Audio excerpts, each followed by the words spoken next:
بسم اللہ الرحمن الرحیم۔ السلام علیکم۔ حضرت ابن عباس رضی اللہ تعالیٰ عنہ فرماتے ہیں کہ ملک شام میں ایک یہودی پادری رہتا تھا۔ وہ ہفتے کے 2 دن تورات کی تلاوت کرتا تھا۔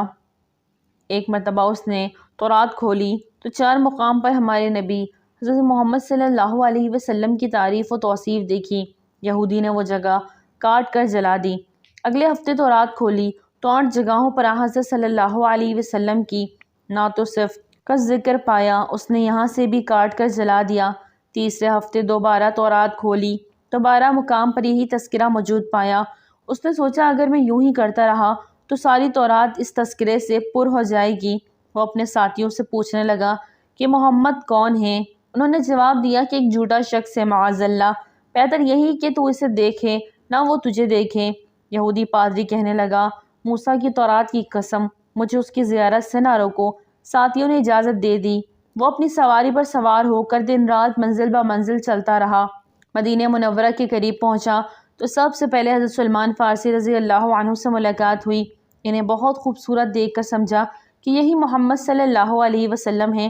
حالانکہ تب آپ صلی اللہ علیہ وسلم کو دنیا سے رخصت ہوئے 3 دن گزر چکے تھے۔ حضرت سلمان فارسی رضی اللہ عنہ اس کی بات سن کر رو دیے اور کہنے لگے، میں ان کا غلام ہوں۔ اور یہودی بولا، پھر وہ کہاں ہیں؟ حضرت سلمان فارسی رضی اللہ تعالیٰ عنہ سوچنے لگے، اگر وصال کی خبر سناتا ہوں تو یہ واپس لوٹ جائے گا، اور اگر یہ کہتا ہوں کہ موجود ہے تو جھوٹ ہوگا۔ بالآخر کہنے لگے، میں تجھے حضور صلی اللہ علیہ وسلم کے صحابہ کے پاس لے چلتا ہوں۔ مسجد میں آئے تو صحابہ سب کے سب غم کی تصویر بنے ہوئے تھے۔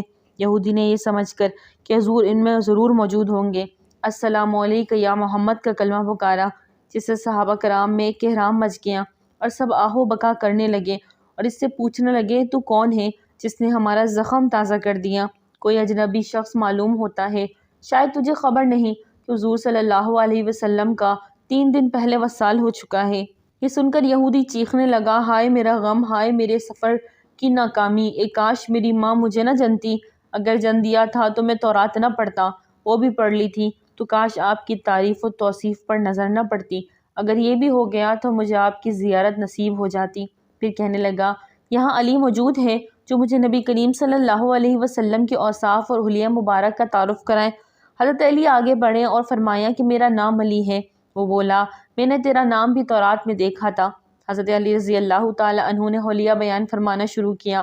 آپ نے حد سے زیادہ لمبے تھے اور نہ بہت چھوٹے، سر مبارک گلائی پر تھا اور پیشانی کشادہ، آنکھوں کی سیاہی خوب سیاہ تھی، پلکیں دراز تھی، ہنسی کے وقت دانتوں سے نورانی شعاع نکلتی تھی، سینے سے ناف تک بالوں کی لکیر تھی، ہتھیلیاں پرگوشت تھیں اور پاؤں کے تلوے قدرے گہرے تھے، بدن کے جوڑوں کی ہڈیاں موٹی تھی، مثلاً کوہنی اور گھٹنے، آپ کے دونوں شانوں کے درمیان مہر نبوت تھی۔ یہودی کہنے لگا، علی تو نے جو کچھ بتایا صحیح بتایا، تو رات میں آپ صلی اللہ علیہ وسلم کی تعریف و توصیف اسی طرح موجود ہے۔ پھر وہ کہنے لگا، حضور کا کوئی کپڑا ہو تو سونگنا چاہتا ہوں۔ حضرت علی نے فرمایا، ہاں، سلمان جاؤ اور فاطمہ سے کہو اپنے ابا یعنی رسول اللہ کا جبہ ذرا بھیج دو۔ اور سلمان دروازے پر پہنچے اور کہا، اے فخر الانبیاء کے دروازے، اے زین الاولیاء کے دروازے۔ اندر حسن اور حسین رو رہے تھے، لہٰذا دروازے کو کھٹکھٹانا پڑا۔ اندر سے حضرت فاطمہ رضی اللہ عنہا کی آواز آئی، یتیموں کا دروازہ کون کھٹکھٹا رہا ہے؟ حضرت سلمان فارسی نے بتایا اور علی کا پیغام پہنچایا۔ وہ روتے ہوئے بولی، میرے ابا کا جبہ کون پہنے گا؟ حضرت سلمان نے سارا قصہ سنا دیا۔ آپ رضی اللہ تعالی عنہ جبہ نکال لائیں جو 7 جگہوں سے کھجور کے ریشے کے ساتھ سلا ہوا تھا۔ حضرت علی رضی اللہ تعالی عنہ نے اسے پکڑ کر سونگھا اور پھر دوسرے صحابہ کرام نے سونگھا۔ پھر یہودی پکڑ کر سونگنے لگا اور کہتا تھا، واہ کیسی عمدہ خوشبو ہے۔ پھر وہ قبر مبارک پر حاضر ہوا اور آسمان کی طرف سر اٹھا کر کہنے لگا، اے اللہ، میں گواہی دیتا ہوں کہ تو واحد و یکتا ہے، ساری کائنات تیری نیاز مند ہے اور تو بے نیاز ہے۔ میں یہ بھی گواہی دیتا ہوں کہ اس قبر شریف والا تیرا حبیب ہے، جو کچھ اس نے فرمایا میں اس کی تصدیق کرتا ہوں اور اس پر ایمان لاتا ہوں۔ اے اللہ، اگر میرا اسلام تیری بارگاہ میں قبول ہے تو میری روح ابھی قبض کر لی۔ یہ کہہ کر وہیں گرا اور جان دے دی۔ حضرت علی نے اسے غسل دیا اور جنت البقیع میں دفن کر دیا۔ ناظرین، ویڈیو اچھی لگی تو لائک کریں، چینل کو سبسکرائب کریں اور دعا میں یاد رکھیں۔ السلام علیکم۔